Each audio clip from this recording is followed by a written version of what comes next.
Friends, എല്ലാവർക്കും എൻ്റെ പുതിയ വീഡിയോയിലേക്ക് സ്വാഗതം. അപ്പം ഇന്നത്തെ നമ്മുടെ വിഭവം എന്ന് പറയുന്നത് കൂട്ടുകറിയാണ്. അപ്പോൾ കൂട്ടുകറി എല്ലാവർക്കും വളരെ വളരെ ഇഷ്ടപ്പെട്ടൊരു സദ്യയിലെ ഒരു ഐറ്റമാണ്. എന്താ പറയുക, ബാക്കിയുള്ളതിനേക്കാളും ഒരു മധുരമൊക്കെ അടിക്കുന്നൊരു വ്യത്യസ്തമായൊരു വിഭവം അല്ലേ. അപ്പോൾ അത് ഞാനിവിടെ കൂട്ടുകറീൻ്റെ കഷ്ണം അരിഞ്ഞ് വെച്ചിട്ടുണ്ട്. ചേനയും പച്ചക്കായും എന്താ ഈ ഒരു വലുപ്പത്തിലാണ് ഞാൻ അരിഞ്ഞ് വെച്ചിട്ടുള്ളത്. അപ്പോൾ രണ്ടും വലുതുമല്ല ചെറുതുമല്ല, ഒരു മീഡിയം സൈസിൽ ഇതാ ഈ ഒരു വലുപ്പത്തിൽ മുറിച്ചെടുക്കുക. പിന്നെ നമുക്കിതൊരു ഉരുളിയിലേക്കിട്ട് വേവിച്ചെടുക്കാം. അപ്പോൾ ഞാൻ ആദ്യം എല്ലാം കൂടെ ഒന്ന് ഉരുളിയിലേക്ക് ഇട്ടേ. ഇനി ഇതിലേക്ക് നമുക്ക് 1 ടേബിൾ സ്പൂൺ മഞ്ഞൾപ്പൊടി, 1 ടേബിൾ സ്പൂൺ കുരുമുളക് പൊടി, പിന്നെ ഞാൻ അതിലേക്ക് ആവശ്യത്തിന് വെള്ളം ഒഴിച്ചു കൊടുക്കുകയാണ്. ഉപ്പ് ഞാൻ കുറച്ച് കഴിഞ്ഞ് ഒരു പകുതി വേവായിട്ട് ഞാൻ ഉപ്പിടുന്നുള്ളൂ കേട്ടോ. പിന്നെ ഞാൻ ഇതിലേക്ക് ഈ ഒരു ഗ്ലാസ് കണക്കിന് വെള്ളം ആഡ് ചെയ്ത് കൊടുക്കുകയാണ്. അപ്പോൾ ഈ വെള്ളം എന്ന് പറയുന്നത് ഞാൻ ഓൾറെഡി കൂട്ടുകറിക്ക് നമുക്ക് കടല ആവശ്യമാണല്ലോ, അപ്പോൾ ആ കടല വേവിച്ച വെള്ളമാണിത്. അപ്പോൾ വേറെ എക്സ്ട്രാ വെള്ളം എടുക്കേണ്ട ആവശ്യമില്ല. അതിൽ വെള്ളം ഉണ്ടെങ്കിൽ പിന്നെ ആ വെള്ളം ഒഴിച്ചാൽ മതി. ഇതിന് പാകത്തിന് കണക്കാക്കി വയ്ക്കുക. അപ്പോൾ അത് തികഞ്ഞില്ലെങ്കിൽ വേറെ വെള്ളം എക്സ്ട്രാ ആഡ് ചെയ്യാം. അപ്പോൾ ഞാൻ ആ ഒരു ഗ്ലാസ് വെള്ളം ഒഴിച്ചിട്ടുണ്ട്. ഇനി നമുക്ക് ഇതൊന്നും നന്നായി മൂടി വെച്ചിട്ട് വേവിച്ചെടുക്കാം. അപ്പോൾ ഈ കഷ്ണമൊക്കെ വേവായി വരട്ടെ. അപ്പോൾ ആ ഒരു സമയത്ത് നമുക്ക് ഇതിൻ്റെ അരപ്പ് തയ്യാറാക്കിയെടുക്കാം. അപ്പോൾ ഞാനൊരു 3 പിടി തേങ്ങ എടുത്തിട്ടുണ്ട്. അപ്പോൾ നമുക്ക് അരവിന് കുറച്ച് തേങ്ങ ആവശ്യമുള്ളൂ കേട്ടോ. അതിലേക്ക് ഞാനൊരു 2 ചുവന്ന മുളകും 1 ടേബിൾ സ്പൂൺ ജീരകവും ചേർത്തിട്ട് ഒന്ന് ചതച്ചെടുക്കുകയാണ് ചെയ്യുന്നത് കേട്ടോ. ഇനി നമുക്ക് കഷ്ണം ഒന്ന് തുറന്ന് നോക്കാം. അതിലൊരു പകുതി വേവിൽ നമുക്ക് ഒരു പൊടിയുപ്പ് കൂടി ചേർത്ത് കൊടുക്കാനുണ്ട്. ഇനി ഞാൻ ഇതിലേക്ക് 1/2 ടേബിൾ സ്പൂൺ പൊടിയുപ്പ് കൂടി ചേർത്ത് കൊടുക്കുകയാണ്. ഇനി ഇത് മൂടി വയ്ക്കാം. മൂടി വയ്ക്കുമ്പോഴേക്കും അത് ഉപ്പ് കഷ്ണങ്ങളിലേക്ക് പിടിക്കുകയും ചെയ്യും, അതിൽ ബാക്കി വെള്ളം കൂടി വറ്റി വരികയും ചെയ്യും. അപ്പോൾ നമ്മുടെ കഷ്ണം ആവാറായിട്ടുണ്ട്. ഞാനതൊന്ന് തുറന്ന് നോക്കട്ടെ.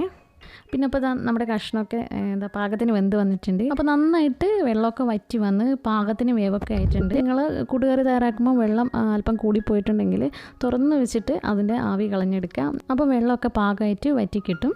ഇനി നമുക്കിതിലേക്ക് വേവിച്ച് വെച്ച കടല കൂടി ഇട്ട് കൊടുക്കാം. അപ്പോൾ ഞാൻ ഓൾറെഡി കൂട്ടുകറി ഉണ്ടാക്കാൻ തുടങ്ങുന്നതിന് മുന്നേ കടല വേവിച്ച് വെച്ചിരുന്നു. അപ്പോൾ ഇതൊരു 4 പിടി കടലയുണ്ട്, തലേ ദിവസം കുതിർത്ത് വെച്ചതാണ്.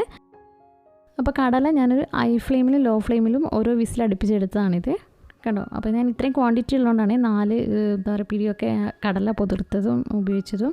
അപ്പോൾ നമുക്ക് ഒട്ടും ഉടഞ്ഞു പോകാതെ പാകത്തിന് വേവായിട്ട് കിട്ടും. അപ്പോൾ കടലയൊക്കെ ഇട്ട് നന്നായി മിക്സ് ചെയ്തതിന് ശേഷം അതിലേക്ക് നമ്മൾ അരച്ച് വെച്ചിരിക്കുന്ന തേങ്ങ കൂടി ചേർത്തിട്ട് നന്നായി മിക്സ് ചെയ്യാം. പിന്നെ നമുക്കിതിൽ ഒരു പ്രധാനപ്പെട്ട ഇൻഗ്രീഡിയൻറ്റ് ചേർക്കാനുണ്ട്. എന്താണെന്നറിയോ? വെല്ലം. അപ്പോൾ ഞാനിവിടെ 1 ആണി വെല്ലം, അപ്പോൾ ഇത്രയും ക്വാണ്ടിറ്റി ഉള്ളതുകൊണ്ടാണ് 1 ആണി വെല്ലം എടുക്കുന്നത്. അപ്പോൾ നിങ്ങളുടെ അതിനനുസരിച്ചിട്ട് അളവനുസരിച്ചിട്ട് കഷ്ണത്തിൻ്റെ അളവൊക്കെ അനുസരിച്ചിട്ട് ഇട്ട് കൊടുക്കുക. പിന്നെ മധുരം ഇഷ്ടമില്ലാത്തവർക്ക് വേണമെങ്കിൽ ഇത് സ്കിപ്പ് ചെയ്യാം. അപ്പോൾ മധുരം ഈ വെല്ലം കൂടി ഇടുമ്പോഴാണ് അതിൻ്റെ ഒരു കൂട്ടുകറീൻ്റെ ഒരു പൂർണ്ണത വരിക. പിന്നെ നമുക്ക് വെല്ലത്തിന് പകരം വേണമെങ്കിൽ പാവ് ഉരുക്കി വെച്ചതുണ്ടെങ്കിൽ അതും ചേർത്ത് കൊടുക്കാം. അപ്പോൾ ഞാനിവിടെ ഒരു വെല്ലം ഇതുപോലെ ഒന്ന് ചുരണ്ടി എടുത്തിട്ടുണ്ട്, അത് ഇട്ട് കൊടുക്കുകയാണ്. അപ്പോൾ ഞാനിവിടെ 2-3 മിനിറ്റ് അതൊന്ന് മൂടി വെച്ചിട്ട് ലോ ഫ്ലെയിമിൽ വെക്കുകയാണ്. അപ്പോൾ അടി പിടിക്കരുത്, പ്രത്യേകം ശ്രദ്ധിക്കണം. 3 മിനിറ്റ് കഴിഞ്ഞതിന് ശേഷം ഞാൻ തുറന്ന് നോക്കി. ഇപ്പോൾ എല്ലാം കൂടി നല്ല സെറ്റായിട്ടുണ്ട്. നന്നായിട്ട് ഇളക്കി കൊടുക്കുക. ഇനി നമുക്ക് കൂട്ടുകറിക്കുള്ള തേങ്ങ വറവിടാം. അത് ഞാനൊരു ചീഞ്ചട്ടിയിൽ വെളിച്ചെണ്ണ ചൂടാൻ ശേഷം അതിലേക്ക് കടുക്, വറ്റൽമുളക്, കറിവേപ്പില ഇവ ഇട്ട് കൊടുക്കുകയാണ്. എന്നിട്ട് അതിലേക്ക് തേങ്ങ ചേർത്ത് കൊടുക്കുകയാണ്. തേങ്ങ നമ്മൾ അരവിനെടുത്തതിനേക്കാളും ഒരു 3 ഇരട്ടി തേങ്ങയെങ്കിലും വേണം, എങ്കിൽ ആ കൂട്ടുകറിക്ക് ആ ഒരു ടേസ്റ്റ് നല്ലോണം കിട്ടുള്ളൂ. അപ്പോൾ വറവാണ് കൂടുതൽ വേണ്ടത്. എന്നിട്ട് ഈ ഒരു കളറിൽ, നല്ല ബ്രൗണിഷ് കളറിൽ നന്നായി ഫ്രൈ ചെയ്തെടുക്കുക. കൈ എടുക്കാതെ ഇളക്കാൻ പ്രത്യേകം ശ്രദ്ധിക്കണം. എന്നിട്ട് നന്നായി വറുത്തെടുക്കുക. എന്നിട്ട് നമുക്ക് അവസാനം കൂട്ടുകറിയിലേക്ക് ഇട്ട് കൊടുക്കാം. കണ്ടോ, എല്ലാം കൂടി നന്നായി മിക്സ് ചെയ്തിട്ടുണ്ട്. നല്ല അടിപൊളി ടേസ്റ്റാണ്. അപ്പോൾ ഈ രീതിയിൽ എല്ലാവരും ഒന്നും ചെയ്ത് നോക്കുക. അടിപൊളിയാണ്, എല്ലാവരും ചെയ്ത് നോക്കുക. അപ്പോൾ എല്ലാവരും ട്രൈ ചെയ്യുമെന്ന് വിശ്വസിക്കുന്നു. വീഡിയോ ഇഷ്ടപ്പെട്ടാൽ ലൈക്ക് ചെയ്യാനും ഷെയർ ചെയ്യാനും കമൻറ്റ് ചെയ്യാനും മറക്കരുത്. ആദ്യമായിട്ട് കാണുന്നവർ എൻ്റെ ഈ ചാനൽ സബ്സ്ക്രൈബ് ചെയ്യാൻ മറക്കരുത്. അതിൽ ഓൾ എന്നുള്ള ഓപ്ഷൻ കൂടി ക്ലിക്ക് ചെയ്താൽ മാത്രമേ ഞാനിടുന്ന വീഡിയോസ് നിങ്ങൾക്ക് അപ്പോൾ തന്നെ കാണാൻ പറ്റുള്ളൂ. Thank you.